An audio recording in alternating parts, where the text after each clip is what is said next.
Welcome to another edition of the most consistent, prolific, and dedicated uploads in YouTube history. This is Sean's Entertainment right here on YouTube.com. Make sure to like this video and subscribe. Now, yesterday, F4W Online reported that WWE was interested in bringing back the War Games match in October of next year for an October pay-per-view. But the only situation, the only potential hang-up, the problem, is that Survivor Series usually features four-on-4 matches. But in my opinion, wasn't Survivor Series built around traditional 5-on-5 matches? That's what I remember Survivor Series as. That was vintage. That was tradition. That was prolific.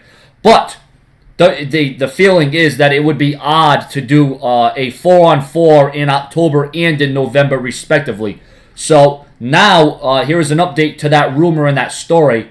Rumors are swirling that to avoid overkill as it concerns elimination-style matches in back-to-back months in both October and November, WWE may just go ahead and pull the plug and combine a War Games match at next year's Survivor Series pay-per-view so it all ties in well.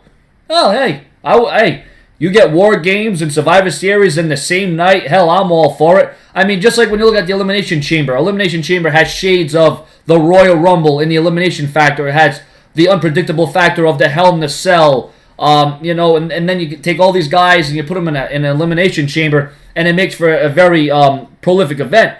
But when you're talking about War Games, which is one of the most high-profile WCW/NWA matches of all time, one of the greatest matches that we have not seen for such a long time, and us wrestling fans have been asking for the resurrection of War Games. And I'll tell you what, to be a wrestling fan and to see where War Games originated and, what it came to be, and for its return would be simply awesome. It would be like, growing up once again. It'd be like being a kid, because when I was a kid, when I was a child, that's when War Games was around. That's when the War Games match stood out. And War Games and Survivor Series, you could say, draw a lot of similarities.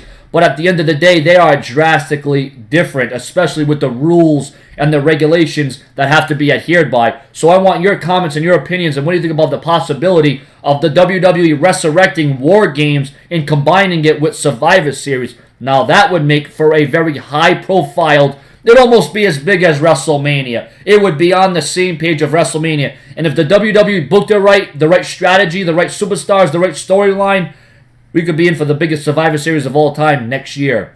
Subscribe.